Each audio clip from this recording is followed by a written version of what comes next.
오늘 우리에게 주신 하나님의 말씀은 다니엘서 7장 13절에서 14절, 10장 5절에서 6절, 9장 26절의 말씀입니다.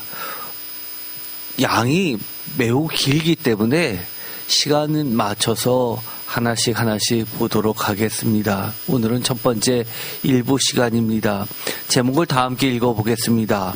1부, 다윗 계열의 메시아에서 신적 종말론적 심판과 구원의 영원한 메시아 인자 예수 그리스도로의 대변화 묵시 예언. 아멘.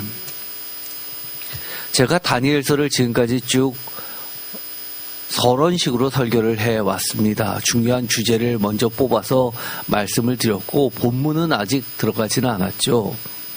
그런데 다니엘서 전체적으로 가장 중요한 걸 하나를 뽑으라고 하면 바로 지난 시간에 했었던 것처럼 참 지혜자, 참 신앙인 다니엘이란 이름 하에 모든 귀한 성도들이 받게 되는 참 신앙인에게 주어지는 하나님의 약속, 영원한 기업이었습니다. 영원한 생명, 부활이었죠. 참 지혜자가 무엇이냐라고 했을 때 고난과 역경이 있어도 다니엘과 세 친구처럼 심지어 불 속에라도 들어가고 또 사자굴에 갇혀도 여전히 하나님에 대한 그 순수한 신앙을 포기하지 않고 순교하는 심정으로 그 모든 것을 이겨내면서 견디면서 인내하면서 하나님의 영광에 참여하는 것이었습니다. 두 번째, 제 개인적으로는 다니엘서 전체적으로 첫 번째는 지혜였다면 두 번째 학문적이라고 할 수는 있습니다. 학문적으로 무엇이 가장 중요하냐라고 물어본다면 바로 오늘 할 주제입니다. 바로 메시아입니다. 기름 부음 받은 자. 예수님께서 살아생전에 스스로를 나는 신이다.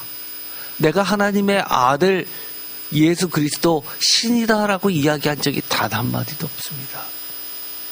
은어처럼 인자다라고 이야기하면서 자신에 대한 칭호를 다니엘서에 나와 있는 것처럼 인자라고 이야기하면서 그것을 간접적으로 하나님의 아들 신적인 존재로서 자신을 드러내셨습니다. 그러다 보니까 이 다니엘서의 인자라는 이 개념을 우리가 확실히 알 필요가 있습니다. 왜냐하면 다니엘서가 없었다면 예수 그리스도께서 어떤 분이시냐라고 했을 때 메시아 맞지요?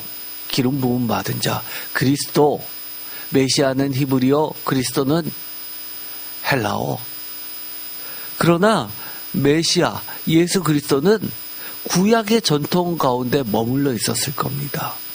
대표적으로 공관복음서, 마태, 마가, 누가복음에 있는 것처럼 다윗 계열의 왕 예수 그리스도를 이야기합니다.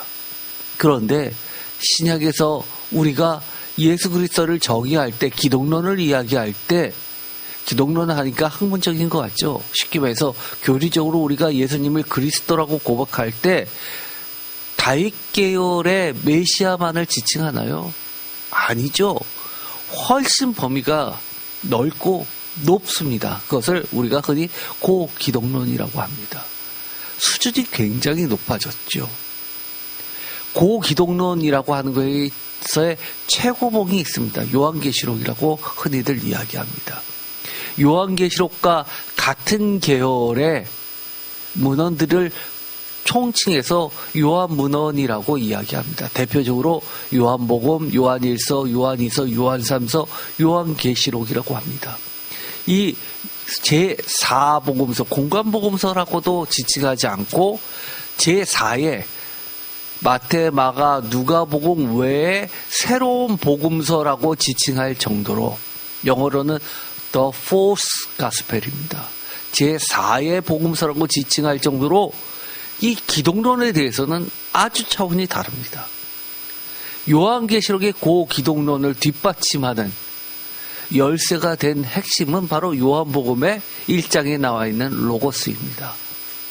창세 전부터 하나님의 품속에 있었던 독생하신 예수 그리스도께서 성육신하셨다는 것을 선언함으로써 고기독론은 탄생합니다. 그런데 이처럼 다윗 계열의 메시아 개념에서 어떻게 이 고기독론이 탄생할 수 있었느냐? 온 우주적 예수 그리스도로서 정착되게 되었냐? 우리는 그것을 신앙의 교리로서 고백할 수 있게 되었냐라고 할 때 마땅한 게 없습니다. 구약에서 이 다니엘서는 그 징검다리 역할을 합니다. 흔히 구약과 예수님의 이 신약 시대를 신구약 중간 시대라고 합니다. 신구약 중간 시대는 기독교에서는 빠져 있는 부분이죠. 구교 천주교에서 외경 부분에 들어가 있는 마카비서 같은 것에 들어가 있기 때문입니다. 신구약 중간기. 그런데 유일하게 다니엘서의 주전 2세기 저작물로 보는 그런 성문서로 보았을 때는 이 마카비서의 내용이 들어가 있기 때문에 예수님이 왜 자신을 인자라고 칭하게 되었는지를 정확하게 우리가 해석할 수 있는 계기가 되었던 겁니다. 그런 면에서 오늘의 이 설교는 여러 시리즈로 하겠지만 평생에 여러분이 신앙생활을 할 때 예수 그리스도에 대한 올바른 이해에 가장 어떻게 보면 뿌리가 될 수 있습니다. 만약에 누군가가 여러분을 아주 박식한 신학적 개념을 가지고 접근하면서 흔들어댈 때 그것을 난 저 사람보다 헬라어도 못하고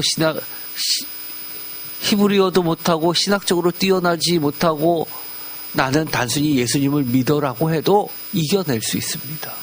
왜냐하면 많은 기독교인이라고 하고 심지어 유명한 신학자입니다. 나이가 90이 들어서 돌아가셨지만 유명한 이름만 되면 전 세계에서 알 정도로 그렇게 대단하신 분인데 그분은 나중에 돌아가실 때 그렇게 이야기했습니다. 천국과 지옥 없다. 놀랍죠? 그 유명한 신학자가 그러면서 이런 말을 했죠. 예수 그리스도로 믿는다는 것은 예수 그리스도처럼 사는 것이다 라고 하고 돌아가셨습니다. 저는 그것을 뉴스를 통해서 들어보고 굉장히 분개했죠. 말도 안 된다. 거목 같은 신학자가 어떻게 그렇게 했을까? 제가 왜 이런 말을 하냐면 그만큼 오늘의 말씀은 딱딱하고 교회에서 도대체 설교 시간에 이걸 왜 하지라는 생각이 중간부터 들 겁니다. 그럴 때마다 이거는 평생에 걸쳐서 최소한 한 번은 쭉 들어봐야 되는 중요한 거구나라고 마음을 다 다듬고 다시 한번 집중했으면 하는 마음에서 걱정이 앞서서 먼저 서론을 길게 서두에 말씀을 드립니다. 하나씩 보도록 하겠습니다. 다니엘서의 메시아 개념 전환이라고 제가 부제목을 달았죠. 이것은 다윗 계열, 즉 공관복음서 등에서 천상적, 신적, 종말론적 심판과 구원의 영원한 메시아 인자 예수 그리스도, 즉 요한복음, 히브리서, 요한계시록, 제1바울서신 등에 나타나 있는 것으로의 대전환을 이룬 중요한 역할을 다니엘서가 했다는 겁니다. 쉽게 말해서 이겁니다. 다니엘서에 메시아를 이야기할 때 다윗이란 언급이 있었냐라고 할 때 이 다니엘서에서는 다윗이란 말이 단 한 번도 나오지 않습니다.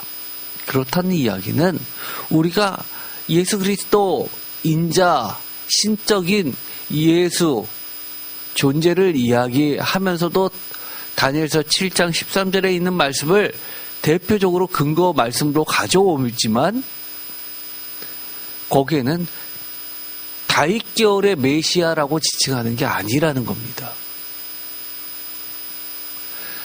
그와 비슷한 것이 히브리서죠. 히브리서 같은 경우에는 근본을 알 수 없다고 이야기합니다. 다윗 계열이 아니란 얘기입니다.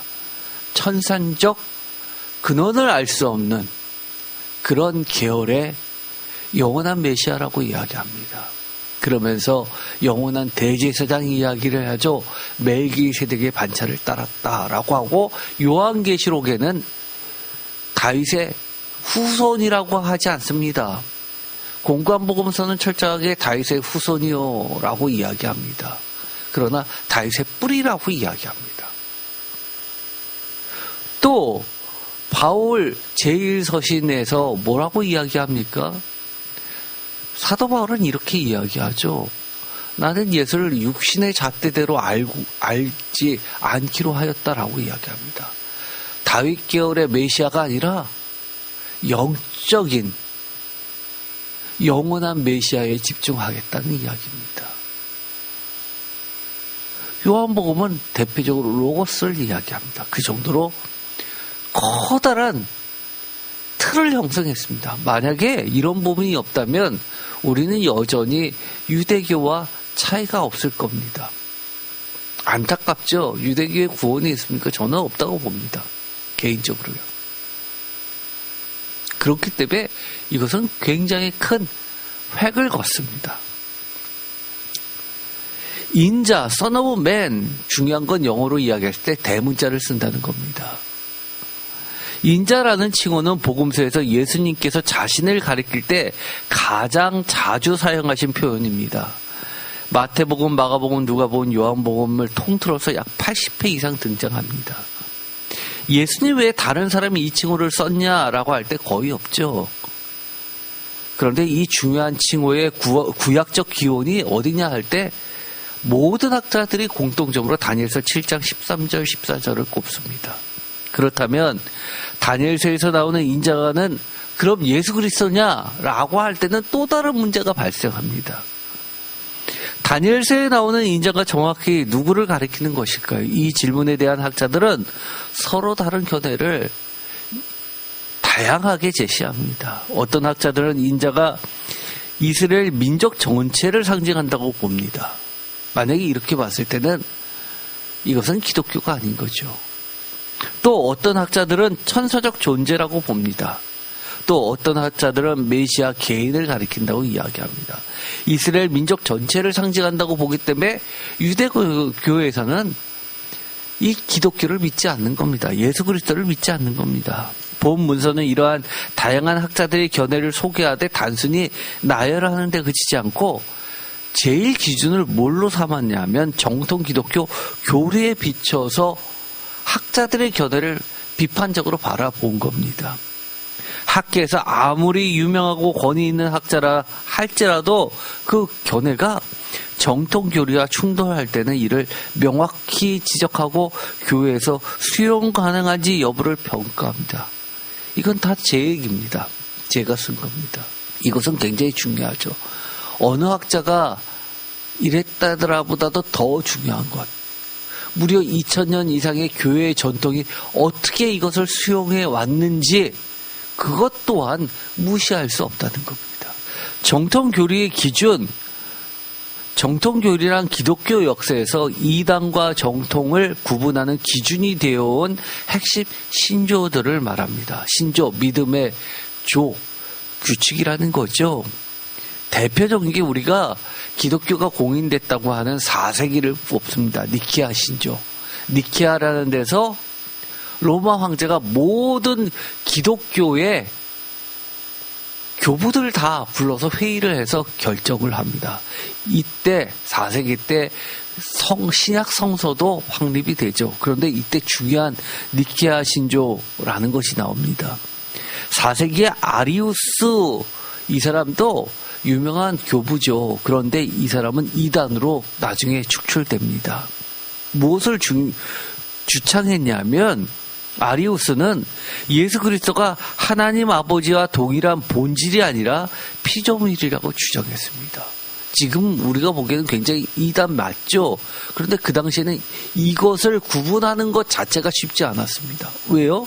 하나님이 유일신이라고 했는데 유대교처럼 심지어 예수님도 하나님을 아버지라고 했고 요한복음에서조차도 로고스가 들어가 있는 요한복음에서조차도 이 예수가 직접 이렇게 이야기합니다. 하나님이 보내시고 성령님을 근원을 하나님의 결정을 인정합니다. 또 요한복음에서는 성령을 하나님이 보내시는 것으로도 되어 있지만 예수님이 보내시는 것으로도 되어 있습니다. 섞여 있습니다. 그러다 보니까 하나님이 예수님을 창조했다라는 초대교회의 그런 이단들이 대거 등장했던 겁니다. 그때 니케아 공회에서, 공이라는 건 모든 공통할 때 그 공자죠.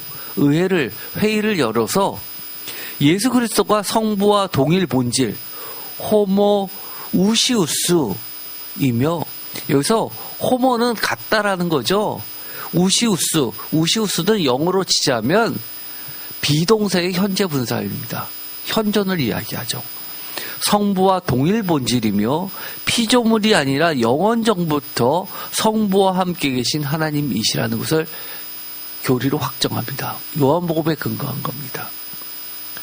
따라서 만약 누군가가 예수 그리스도를 천사, 피조물과 동일시한다면 이것은 니케아 신조를 정면으로 위반하는 이단적 견해입니다. 사실 이 중요한 세 개의 신조가 있는데 이것은 우리가 좀 복잡하다고 이 교리를 무시하지 말고 이거는 좀 기억할 필요가 있습니다. 또 한 가지는 칼게톤 신조라는 게 있습니다.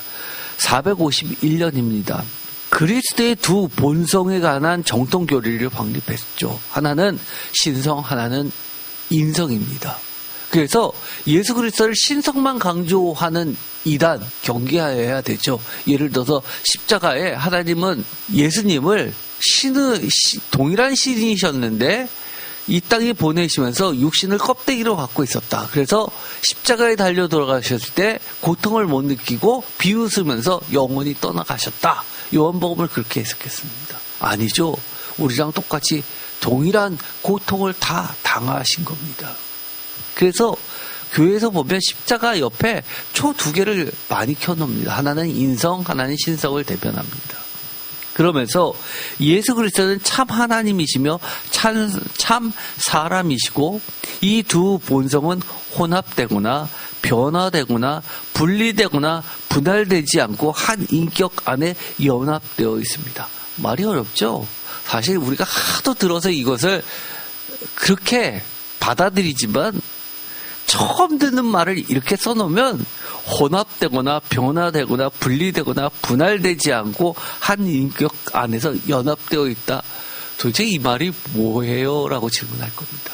연합이 뭡니까? 분리 불가능한 거죠. 그렇다고 섞여 있습니까? 그것도 아니죠. 그러면 완전히 다른 겁니까? 다른 것도 아니죠.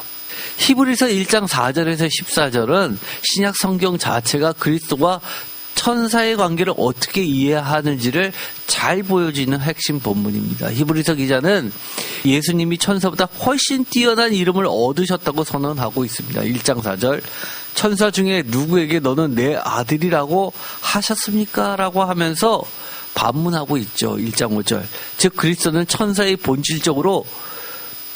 본질적으로 다른 천사보다 훨씬 높은 존재입니다. 천사 신적인 영적인 존재입니다. 그러나 그렇다고 예수님이 천사 중에 하나냐? 아니라는 거죠. 이건 굉장히 중요합니다. 그래서 우리가 교리에서 니케아 신조, 칼게톤 신조, 그다음에 또 한 가지 우리가 좀 기억할 것이 웨스트민스터 신앙 고백 1646년에 한 신앙이 있습니다. 이것은 장로교에서 굉장히 중시하는 건데요. 그리스도는 영원전부터 성부와 함께 계신 하나님의 아들이라는 그리스도의 선제성을 나타내는 신조입니다.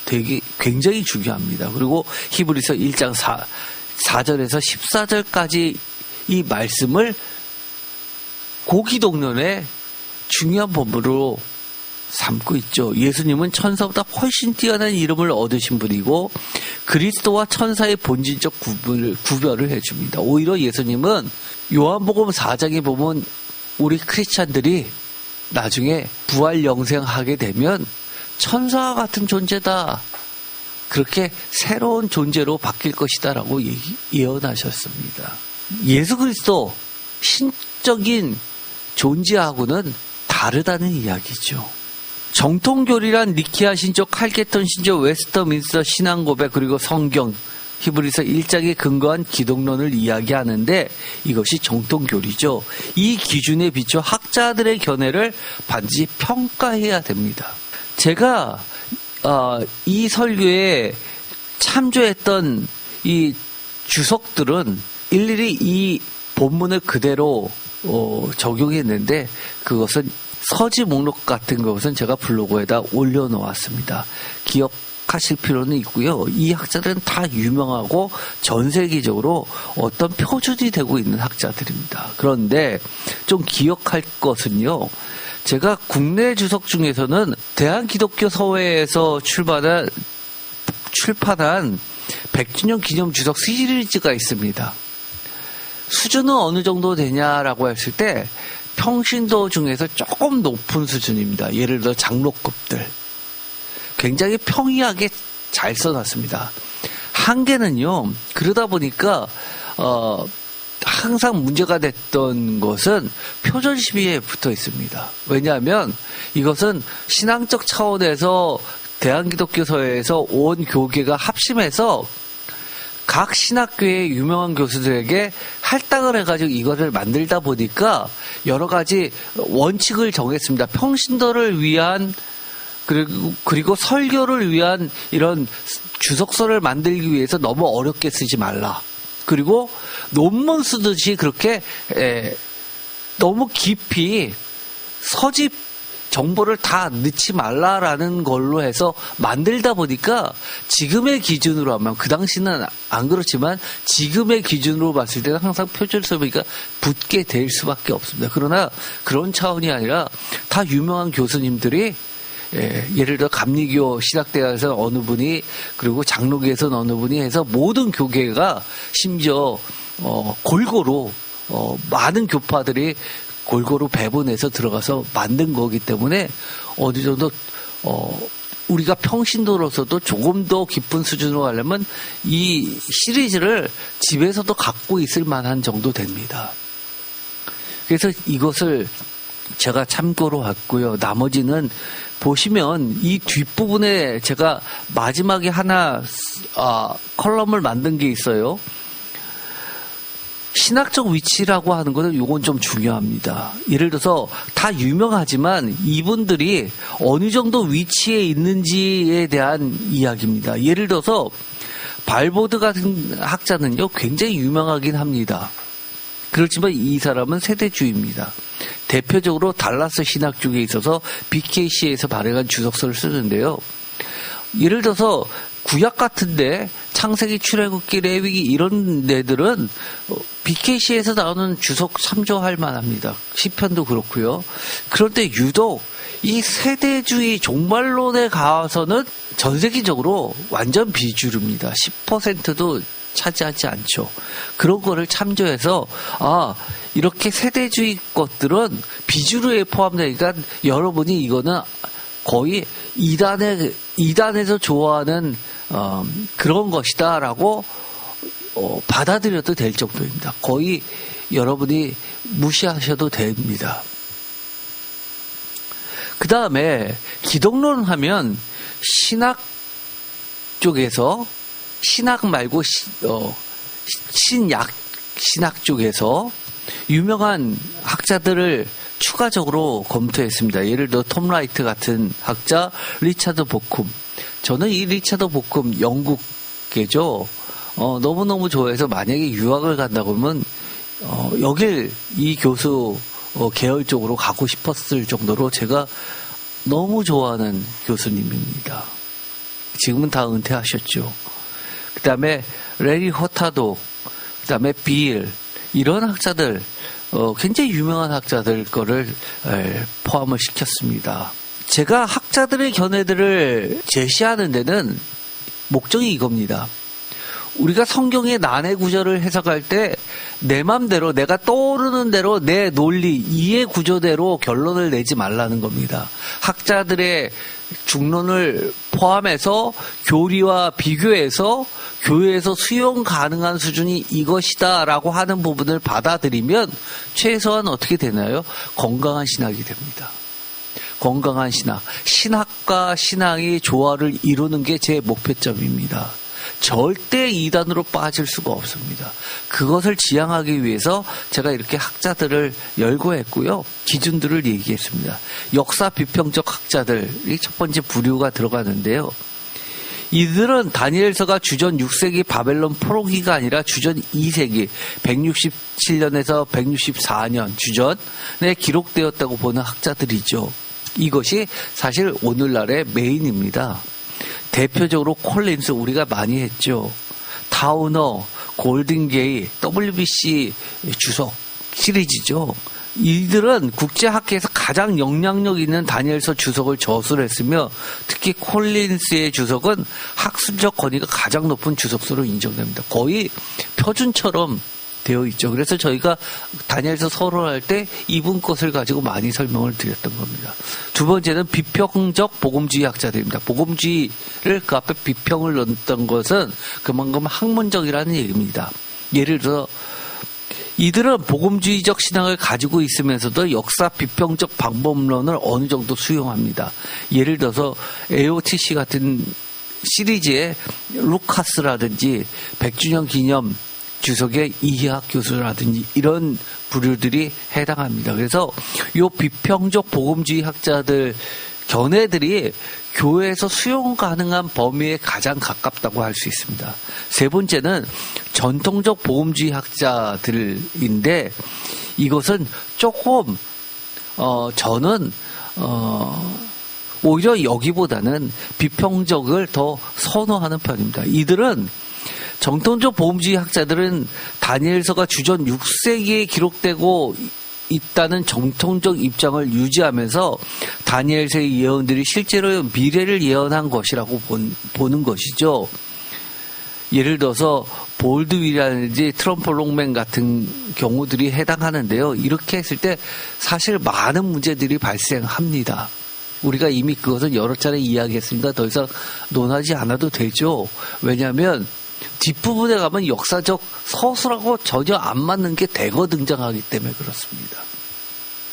넷째, 세대주의 학자들인데요. 여기는 여러분이 철저하게 무시하셔도 됩니다. 이들은 전통적 복음주의와 입장을 같이 하면서도 특별히 종말론에서 이스라엘과 교회를 구분하고 문자적 해석을 강조합니다. 제가 이 부분 때문에 늘 강조하죠. 그런데도 불구하고 우리가 미국의 영향을 워낙 많이 받다 보니까 의외로 이 세대주의가 교회 안에 너무 많이 침투되어 있습니다. 이것을 이제는 분별해야 됩니다. 종말론에서 이스라엘, 혈통적 이스라엘과 교회를 구분한다? 이건 사실 정통교회에서는 있을 수 없는 얘기입니다. 구원의 대상 중에서 혈통적 이스라엘이 우선입니까? 여러분들은 뒤처집니까? 오히려 반대죠. 그렇기 때문에 90% 이상의 절대 주류 학계와 대표적으로 감리교 같은 대표적 정통 교계에서는 이를 수용하지도 않고 또 할 수도 없습니다. 제가 왜 그랬죠? 이들이 주장은 철저하게 외삽 문제가 있습니다. 외삽이 뭐라고 그랬죠? 학문적 용어라고 그랬습니다. 논리를 필 때 주석이라는 것은 이 본문 안에서 결론을 내야 되는데 이미 자신이 어떤 결론을 맺어놓고 성경은 그야말로 껴맞추기 식으로 본문을 여기저기서 갖고 와서 자기의 논리를 지지하는 데 쓰면서 어떤 학문적 체계를 뛰어넘어서 논리를 뛰어넘어서 결론을 냅니다. 이것을 외삽이라고 하죠. 그런 것들이 수두룩합니다. 그래서 정통학회에서는 검증을 했는데 안 맞으니까 아예 인정을 잘 안 합니다. 특히 유럽 계열은 세대주의 한다고 그러면 아예 논문 발표도 못하게 할 정도입니다. 다니엘서 해석이 신약 기독론들과 어떻게 연결되는지를 다루기 위해서 신학학자들의 견해를 참고해야 되죠. 톰 라이트는 역사적 예수 연구와 바울 신학의 대가로서 예수님의 인재 사용에 대해서 깊이 있는 분석을 제시하는 학자고요. 리차드 보쿰은 제가 이야기했듯이 초기 기독교 기독론의 권위자로서 예수님이 어떻게 하나님의 정체성 안에 포함되었는지를 연구하는데 대표적인 학자입니다. 특히 이분은 요한계시록에서 압도적으로 이것을 설명합니다. 레리 허타도는 초기 기독교의 예수 경배에 대한 연구로 유명하죠. 나중에 보면 알겠지만 요한계시록에서 중요한 주제는 뭡니까? 누구를 경배해야 되는지에 대한 문제가 나옵니다. 심지어 누구도 헷갈려 합니까? 장로 요한도 헷갈려 합니다. 천사에게 엎드려 경배하려고 하니까 하지 말라고 이야기할 정도입니다. 그렇다는 이야기는 신실한 하나님의 백성들, 예수 그리스도의 증인들조차도 마지막 때 가면 잘못 갈 수 있다는 겁니다. 대표적으로 뭐죠? 요한계시록의 배경이 됐던 것. 누구를 섬기느냐의 문제였습니다. 로마의 황제들이 자기를 소테로, 구원자라고 지칭하면서 자신들의 범주 안에 들어오면 상거래를 할 수 있지만 자신들의 범주 바깥에 나갈 때는 먹고 사는 것까지도 끊어버릴 정도로 막강한 권세를 행사하는 666 세계를 구축하는 겁니다. 그래서 많은 신앙인들이 신앙을 포기할 수밖에 없는 구조라는 거죠. 그때 등장하는 것이 순교신학입니다. 목배인 자들, 최고의 명예로운 위치에 분명하게 자리매김을 하고 있는 게 요한계시록이죠. 그런데 그 근거가 되는 것이 바로 다니엘서에도 나옵니다. 다니엘서에서 중요한 핵심 중에 하나가 순교신학이라고 지난주에 말씀을 드렸습니다. 대표적으로 다니엘의 세 친구가 풀무불에 빠질 때 어떤 일이 있었죠? 누구를 섬기느냐라는 문제점에 풀무불에 들어가는 겁니다. 마찬가지입니다. 종말이 뭐냐? 종말로 갈수록 누구를 섬겨야 되지? 이게 진짜 하나님이야? 이게 진짜 예수 그리스도야? 이게 진짜 참된 말씀이야? 성경 말씀은 잘 모르는데 이것을 해석해준 목사님이 정말 진리를 가르쳐 주는 거야? 라고 하는데 점점점 혼탁해지는 그 시기를 가게 되는데 그때 참 제자, 참 신앙인, 심지어 여러 가지 하나님 말씀대로 살려고 하는데 고난과 박해와 먹고 사는 문제까지도 힘들어질 때 그것을 목숨 걸고 순교하는 심정으로 지켜내는 인내하는 신앙, 이것을 가르쳐 주는 겁니다. 그래서 누구를 섬기느냐의 문제는 굉장히 중요한 다니엘서의 주제 중에 하나입니다.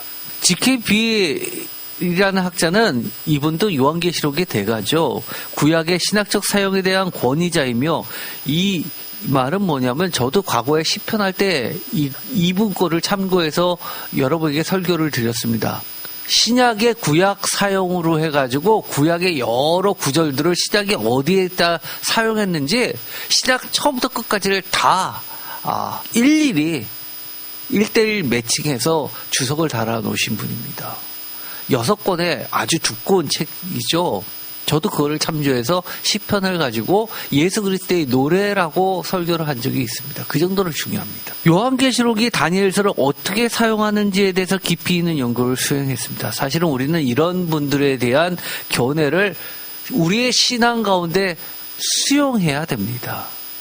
이 다니엘서 전문 주석 표지들에 대해서는 제가 쭉 포함한 것을 블로그에다 실어놨으니까 여러분이 관심 있으면 이런 책들은 사서 읽으셔도 됩니다. 다니엘서 전문 주석가 12명과 신약 기독론 전문학자 10명, 총 22명 이상의 학자들의 견해를 비교해서 설교를 하려고 합니다. 좀 딱딱할지 모르지만 잘 정통교류에 비춰서 이런 거구나라는 것을 잘 방향을 잡았으면 좋겠습니다. 시작하겠습니다. 다니엘서의 메시아론적 독특성, 이것은 다니엘서에 다윗이 부재하는 현상이라는 겁니다. 이것이 첫 번째 논점이죠. 구약 성경에서 메시아, 기름 부음 받은 자, 그리스도에 대한 예언들은 대부분 다윗 왕조와 연결되어 있습니다. 하나님께서 다윗에게 주신 언약, 이건 굉장히 중요하다고 그랬습니다. 사무엘하 7장 12절에서 16절, 내 집과 내 나라가 내 앞에서 영원히 보존되고 내 나라가 영원히 견고하리라고 약속하셨기 때문입니다. 이후 선지자들은 이 약속에 근거하여 장차 오실 메시아를 다윗의 자손, 다윗의 가지, 내 종 다윗으로 묘사했습니다.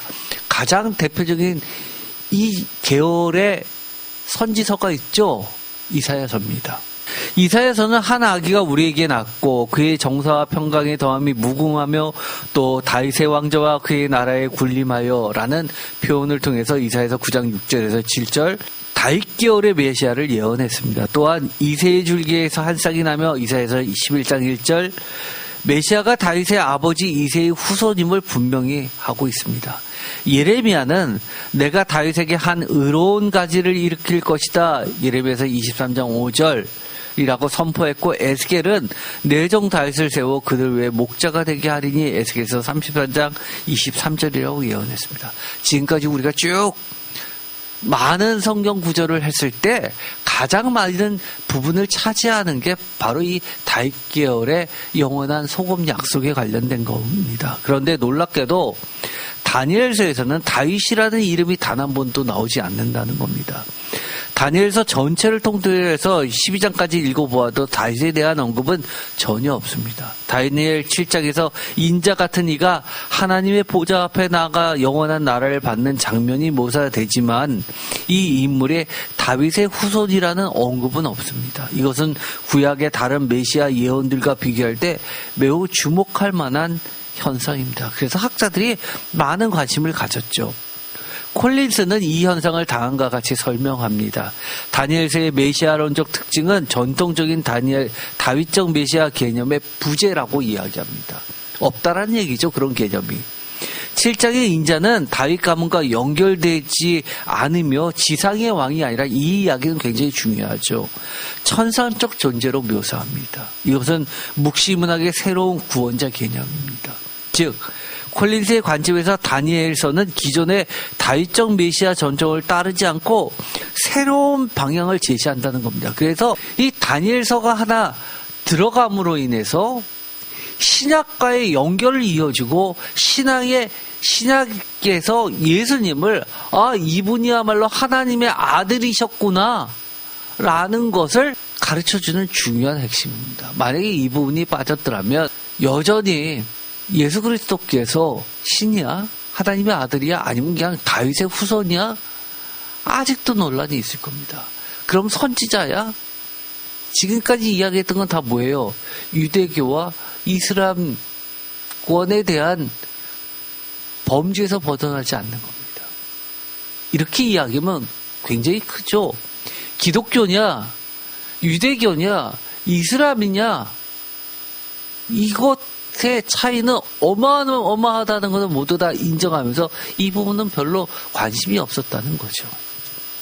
그러나 복음주의 학자들은 다른 관점을 제시합니다. 볼드윈 같은 경우는 티오티시도 굉장히 정통 기독교입니다. 티오티시라고 유명하죠. 다니엘서가 다윗을 언급하지 않은 것은 메시아의 개념이 부정이 아니라 확장이라는 말을 씁니다. 이건 굉장히 중요한 말입니다. 부정과 확장은 다르죠. 언급은 안 했지만 그 내용까지 포함해서 더 넓게 뻗어나간다는 겁니다.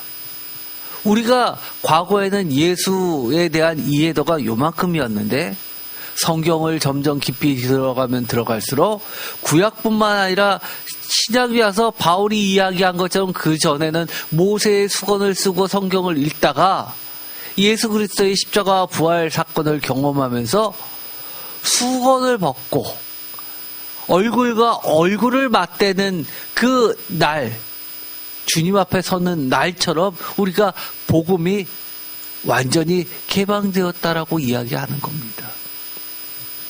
확장의 개념이죠. 다니엘서는 메시아를 이스라엘 한 민족의 왕을 넘어서 우주적 통치자로 제시합니다라고 설명합니다. 이건 굉장히 중요하죠. 우주적 통치자. 그래서 예수 그리스도를 믿어도 됩니까? 누구는 믿고 누구는 믿지 않아도 됩니까? 모두 다 예외일 수 없는 겁니다. 예수 그리스도를 그러면 그 유명한 사람들처럼 정신으로서 살아내면 우리 구원받습니까? 아니죠. 예수 그리스도를 신의 대상으로서 섬겨야 되는 겁니다. 우리가 따라가야 할 선생으로서도 고백해야 되는 겁니다. 그게 두 인성이죠. 감리교에서 고백하는 겁니다. 예수 그리스도는 하나님의 아들, 신성으로서 우리가 신앙 고백을 하고 또 인성으로서도 우리도 예수님처럼 그렇게 살아내야 된다고 이야기를 하는 겁니다. 밀러도 동의하면서 다니엘서 7장의 인자는 다윗적 메시아를 대체하는 것이 아니라 보완한다고 이야기합니다. 다윗의 자신이 동시에 천상적 영광을 가진 분이심을 보여준다고 주장을 합니다. 우리는 이처럼 점점점 풍성하게 고백해야 됩니다. 전통의 메시아 예언은 다윗 언약, 대표적으로 사무엘 하 7장 12절에서 16절을 이야기했습니다. 내 집과 내 나라가 영원히 보존되고, 이사야서의 메시아, 이사야서 9장 6절에서 7절, 다윗의 왕자와 그의 나라에, 이새의 줄기, 이사야서 11장 1절에서 5절, 이새의 줄기에서 한 싹이 나며, 여기서 의로운 가지하고 같이 맞물려 있죠. 예레미야서 23장 5절에서 6절, 다윗에게서 한 의로운 가지가 난다.